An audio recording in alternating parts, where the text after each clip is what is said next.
I believe one of the most important things when investing in a company is first understanding what the company's underlying business does. Now, there's been a company that I've been eyeing in the last couple months. However, I've held off because I felt like it's a little bit too speculative and I never had experience with it firsthand. Well, today, that's all about to change. I figured, you know what? Why don't I go out and check it out for myself to really understand if this company could be a good long-term investment. So that's what I'm gonna do. I'm gonna take you guys with me to go ahead and check it out. Now, the company I'm talking about today is Jushi, and I'm gonna be going to their only retail store in California. So with that, let's go check it out.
So let's first talk about why we should be looking into this industry and why I think it's a really attractive opportunity to get exposed to this industry.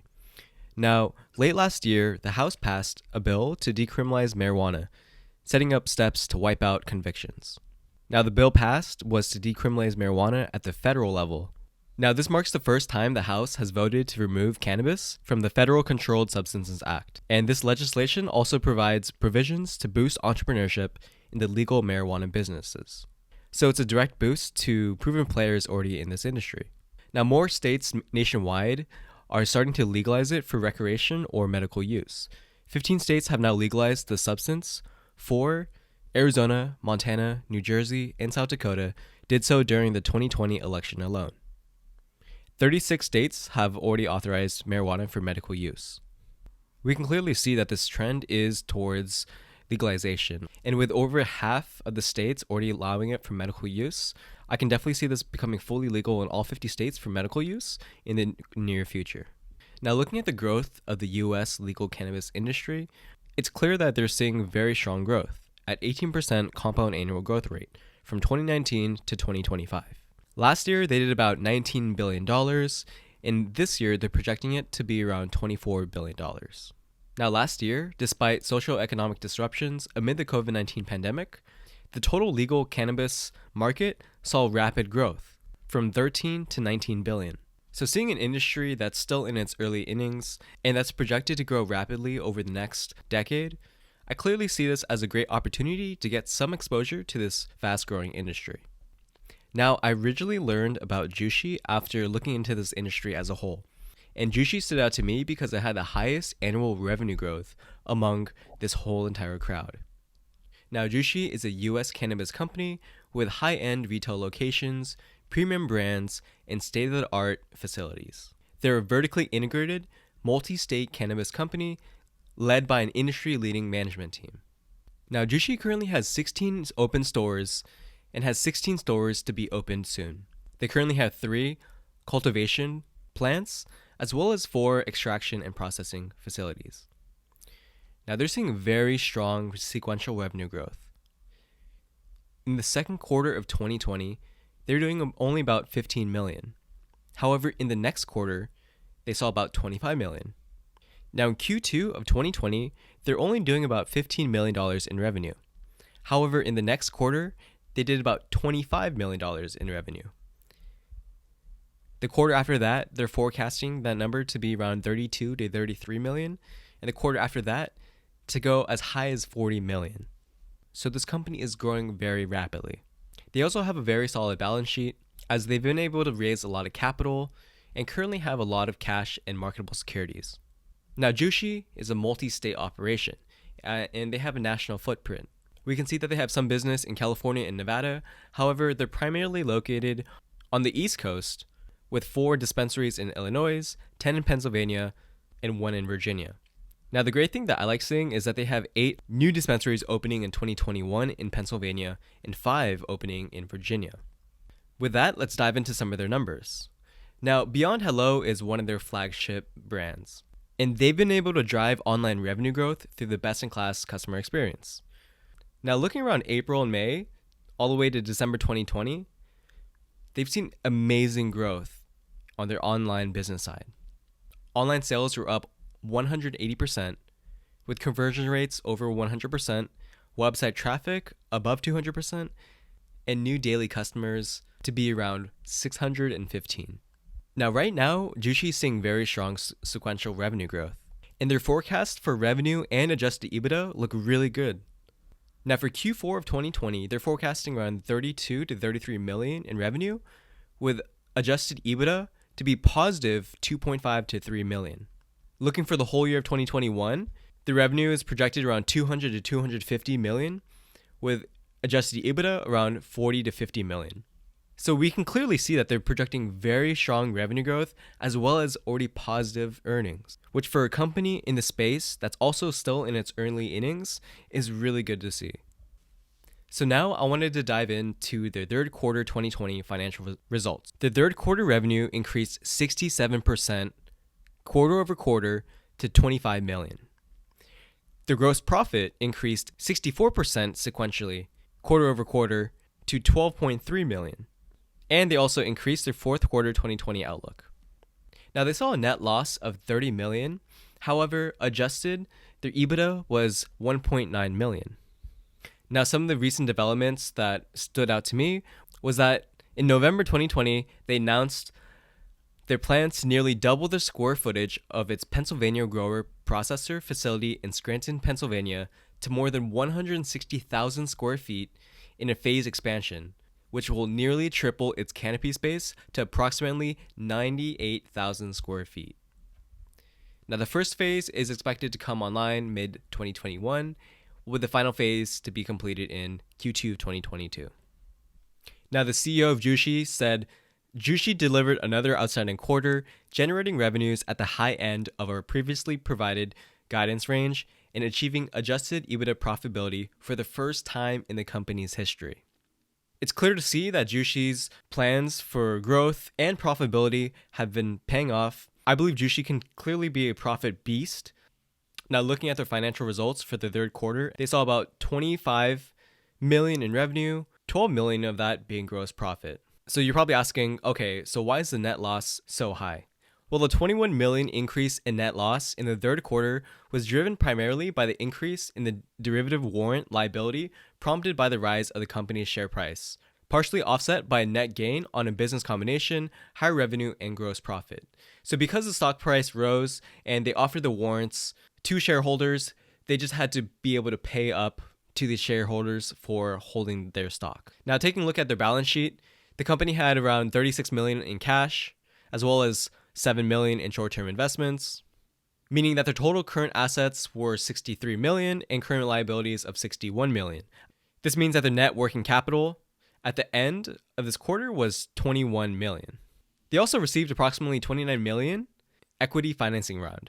So you can think of it when the company announces that it's going to sell stock on the public market, they're essentially trying to raise more capital to be able to fuel growth for their business.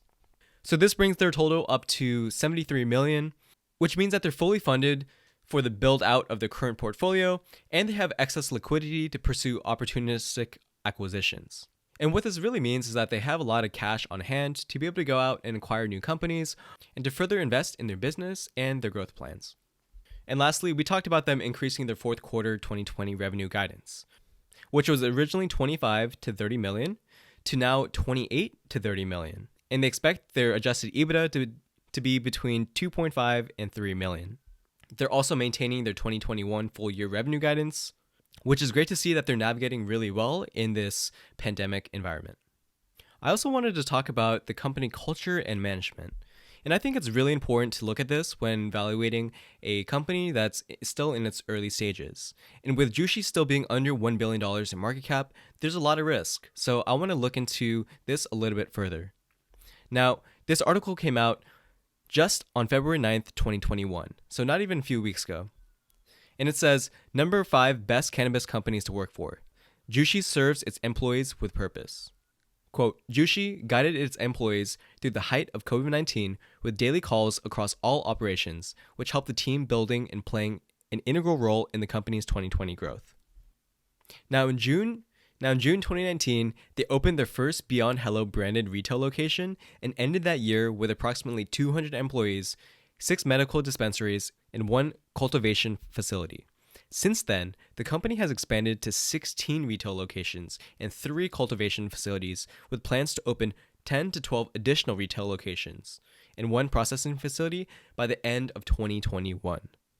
They credit its employees and the company's efforts to ensure the needs are met, their voices are heard, and that they feel valued and comfortable in their workspaces, especially when their health concerns were top of mind.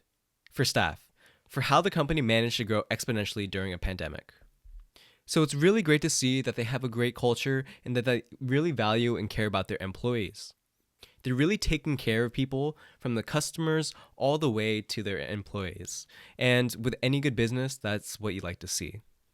Now, their VP of HR says, you can't just be a great place to work. When you have multiple locations, you have to be great places to work. And you cannot do that unless you have good managers in place. We really like to make sure that we're putting employees' experiences in the right people's hands and that the people who are leading our stores or facilities are the right leaders.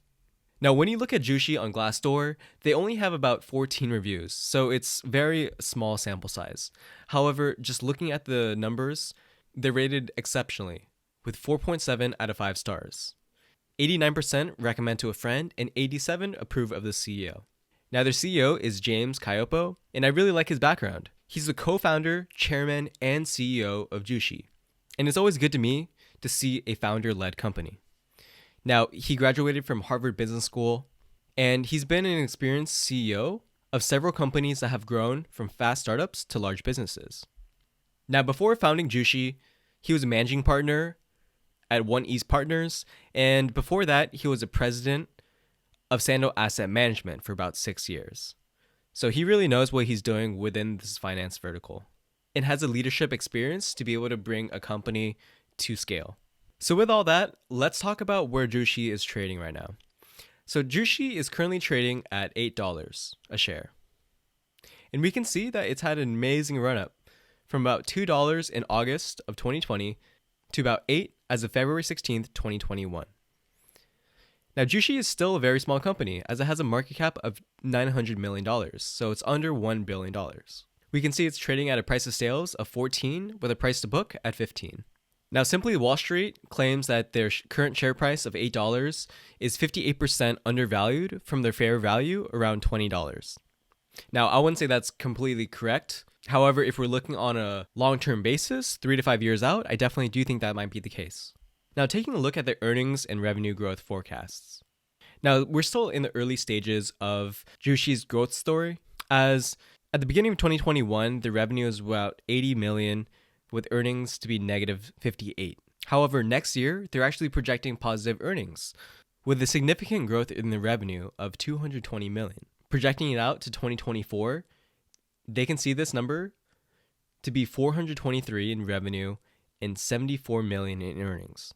This translates for their annual earnings growth to be 71% and their annual revenue growth to be 43%. So with the company growing so rapidly and already hitting adjusted EBITDA profitability, we can see as Jushi continues to scale, they'll continue to be a profit beast as they have a lot more money coming into their business. Now, even after this nice run up from late last year to where it's at right now, Jushi is still in its very early innings. And I believe with their proven experience and strategic execution, Jushi is actually undervalued to its future growth potential. I think we can easily see Jushi grow to a $3 to $5 billion market cap within the next 3 to 5 years, as this company is going to have significantly more cash flow running into their business. Well, there we have it, guys. We talked about the company, their financials, and their long-term growth opportunity. On top of that, we actually went to their only retail store in California to go ahead and see it for ourselves. Now, I think Jushi is doing a really good job differentiating themselves in this crowded market, as they're really trying to become a premium and luxury brand. Now, Jushi's management team has done a really good job bringing in an experienced board, and they've already made significant progress in their business strategy to continuously expand into different markets. I really like Jushi's positioning here, and I think with them sitting only under $1 billion in market cap, I think there's significant room for them to grow. Now, as we all know, one of Biden's initiatives is to decriminalize MJ. And with the House being a Democratic majority, I think there's going to be a substantial push towards making this a reality. Now, Jushi has been going very rapidly in the past few quarters. However, it's been incurring pretty substantial net losses. So I believe it's really important for you to understand that this is a high risk, high reward play. I believe this decriminalization tailwind is going to be really impactful, and I believe Jushi is ripe for a lot of growth in this coming decade. So what am I going to do? Well, I'm sure you guys can already guess, but I built a position in this stock. Now, since this is a very early stage and high growth stock, I'm starting to evaluate this company on a forecasted basis. So I'm trying to look 2 to 3 years out. Now, with this company being under $1 billion and them already having a run rate of around 100 million, it puts them around a price to sales around 10. Now, I believe if Jushi is able to continue to execute on this growth plan, I can definitely see their annual run rate to be around 200 to 300 million by the end of 2023. So I believe at these prices today, it's actually pretty undervalued and it would be a good time to build a position. So with that, let me know in the comment section down below what you guys think about this company as well as what you think about this stock. Now, I know I did a different format and I threw in some B-roll in it too. So I hope you guys like it. I know it's kind of different, but I had a lot of fun with it. So I hope you guys like it. With that, guys, thanks as always. I'll see you in the next video, and let's go get that bag.